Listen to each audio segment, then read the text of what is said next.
1. Hello again, and thanks for joining me. Today is Wednesday, November the 3rd. Can you believe that? So one of the things I try to do in these chats to give you sort of a behind the curtain here in my writer's room, and actually I call it my airy. I write up here in my office where the light is wonderful, and at night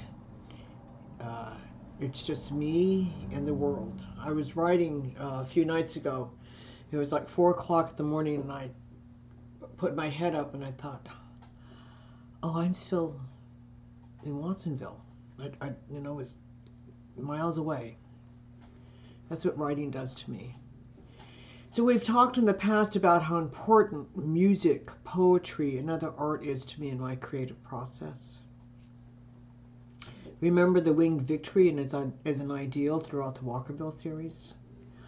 And I've given you more of the backstory on several characters who are familiar to my readers from my Walkerville Desire series. Today I want to talk to you a bit about what we call Bibles. What are they? How important are they? Like, why is it necessary for research, gathering, assembling, and all those bits and pieces that go on to making that finished product that eventually makes its way to you, the public? I want to begin with some definitions. My go-to dictionary is the Merriam-Webster dictionary. I looked up the word Bible for this week's talk, and I learned there are several sorts of Bibles. The first one, I'm sure everyone knows, and perhaps that may be your only definition of what a Bible is. If the word Bible is capitalized, it's in reference to A, the sacred scriptures of Christians comprising the Old Testament and the New Testament, or B, the sacred scriptures of some other religion, such as Judaism. Now, if the word's not capitalized, it's a publication that is renowned, especially in certain circles, as authoritative and accurate. For instance, La Ruse Gastronomique is a Bible about French cuisine, detailing cooking techniques as well as recipes. The Backyard Birdwatcher's Bible chronicles the behavior and habitat of birds, while the Knitter's Bible gives me over 200 knitting stitches. And there's Bibles for any TV show, movie, documentary. Show Bible may be a document created by the screenwriters, creators who want to pitch their series or ideas to the money people.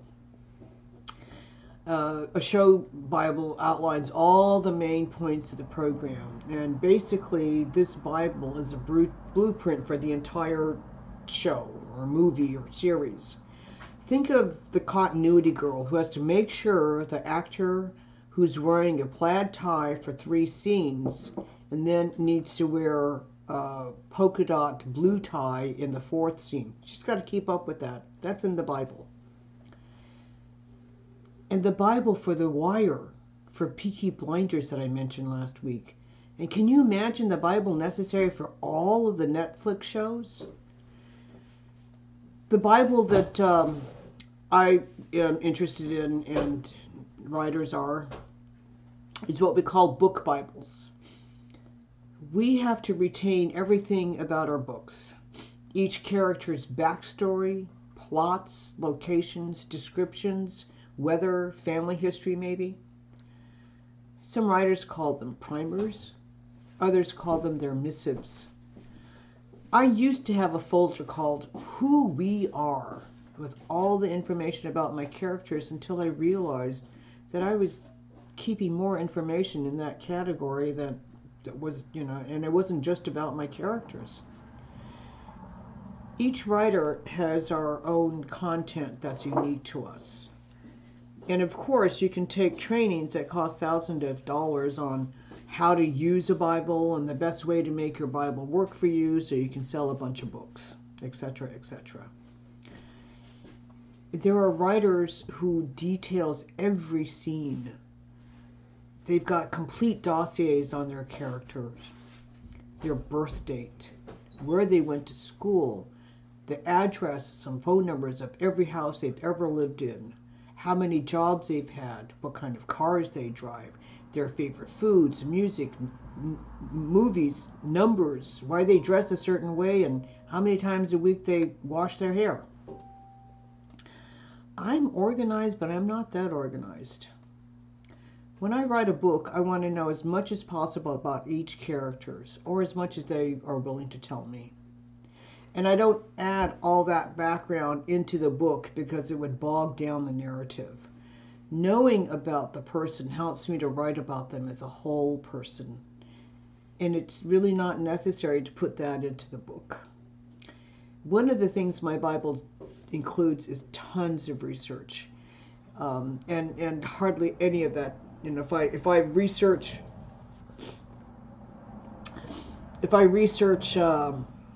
wooden piers, I might just write one sentence about it. Right? I spent hours searching toilets in medieval castles, and I was, first of all, I was wildly surprised that castles back in the medieval times had what they called latrines or toilets. And then secondly, I never ended up using that material because the house in the book ended up being a 19th century Georgian manor where you bathed in the kitchen or your bedroom in large galvanized tubs that was filled laboriously with hot pitchers of water by your maids, if you had one. Bathrooms that included a toilet and a bathtub in the same room did not start happening until the 1920s. So since I've had this information, let me share a little bit about what I've got on the medieval toilet, latrine, which was also called a privy or a garderobe. It was a very primitive fare. But in a castle, there was a lot of comfort in knowing that you didn't have to, say, go outside to do your business. These toilets were never bigger than were absolutely necessary. They were small, they were smelly. The toilets of a castle were usually built into the walls, so they projected out on corbels, and any waste fell below and into the castle moat. So that really changed my perception of the castle moat. The protruding shaft of masonry that made up the toilet was reinforced from outside or might nestle up in the space between a tower and a wall. Note to self, do not be the person to stand under this protruding shaft of masonry. My Bible includes research, as I mentioned earlier, about songs, poems, quotes, anything that helps me to know more about my character. I came across this quote on Halloween and I got kind of teary. One day you will ask me, which is more important, my life or yours? I will say mine, and you will walk away not knowing that you are my life. Khalil Gibran. He's one of my go-to people for quotes. So for research, in the first Walkerville Desires book, Return, I did a lot of researching on Fiona's LBD, her little black dress for that big show they were going to in San Francisco. I knew in my mind's eye what the dress looked like. I could feel it in my hands. And it turns out that it was actually a vintage Givenchy haute couture handmade numbered black silk dress. Thank you, Google. Who'd have thunk it? In my current book's Bible, I have information about palm reading. I'm thinking that it's going to be important later on in the book to have at least a cursory knowledge of palm reading. I don't know, but it's there. And in the same book, I spent and continuing to spend time on researching booths. A boothie is a basic shelter, usually left unlocked and available for anyone to use free of charge. They're found in remote areas in the UK. Abuthi plays an integral part of that book, sort of like a secondary character. I can spend hours doing research, which is part of my Bible, and there's so much extraneous information in my Bibles that never appear in the book itself. You know, that information about medieval toilets never even got into the book. I've spent considerable time researching rickety piers, staircases, wrought iron balcony railings. My Bible is important for me to keep up with correct things like eye color. In one of my first drafts, I had everyone with either olive or blue eyes. Right? My Bibles help with family lineage.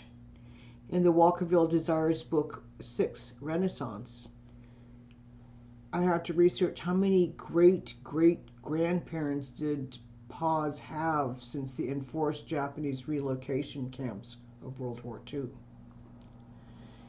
Sometimes in my Bibles I write letters to my characters and they to me. Sometimes I don't know what they want from me, what information I should put in the book, what they want to keep secret. Right? You'll find that in writers' Bibles there's lots of information that just never gets written, but it's all important background. In my Bibles are filled with descriptions of homes, staircases, furniture, Belgian lace curtains, agate stoves, small, rickety-looking pier, dovecotes, the perfect romantic driveway. I want to know what kinds of plants grow wild in the Highlands. What does a farmhouse look like? How would a long wooden table fit into an old-fashioned kitchen? Would there be chairs? Would there be benches? What would it feel like to fly a small airplane through a bank of clouds? And would someone be kicked out of SF MoMA for bringing in leftover spicy garlic black bean noodles carried in a plastic bag? Would people complain about the smell? Those are the kinds of things I research. I have a category in all of my Bibles called throwaways. I don't know if any other writer does. They probably do. I really dislike throwing away any piece of writing. I save everything. Lines, scenes, paragraphs that get cut out from a book. Each of my books has a Bible, and each of these Bibles has a throwaway category. And I have actually remembered throwing something out from one book and thinking, wow, I wonder if it might work in this one. And I've gone and looked for it. And once or twice it did actually work. For instance, as I was writing this piece, I began a throwaway file, which included the research on synonyms for Bible with a capital B and examples of Bibles with a small b. So that's what's behind YK's use of Bibles this week. And so before I go, I want to give you the latest update on A Worthy Christmas. That's this year's novella that we've been putting together, especially for my faithful Walkerville Desires readers. The final polishing, formatting, and proofing is underway as I speak, and barring something entirely unforeseen, we should have it up on Kindle for you next week. And trust me, once it goes live, AC and I will be doing everything possible that we can think of to let you know where what the link is. And for those of you who don't use Kindle, we understand there are issues. However, there are issues with just how to get shorter works out to you. For now, I have to ask you to bear with us. And we do have a plan that we're sort of working on, and more about that later on. Don't forget that if you know someone you think would enjoy these chats, please share my YouTube link with them. Writing is a most solitary endeavor, and I see these chats as a potential way for us to make a more personal connection. And of course, new readers are always welcome. There's a link to my Amazon page down below this video. I'll be back here next Wednesday afternoon at 1 o'clock California time. Hope to see you then. And now, thank you again for joining me. And remember, YouTube counts everything. So it means a lot if you give us a thumbs up. And it's really helpful if you subscribe to my channel by clicking that big red button. If you have questions or comments, there's links to my Facebook and Instagram and my email address. And do check the link to my Amazon page to see all my works which has been published so far.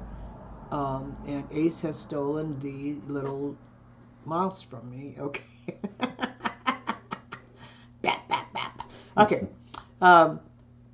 Remember that AC's archiving all these chats. Check the playlist on my YouTube page. And the direct link for next Wednesday's afternoons is there as well. I hope to see you then. And I just want to mention really quickly that there's a picture of a medieval toilet probably up on Facebook and Instagram. Bye. Thank you.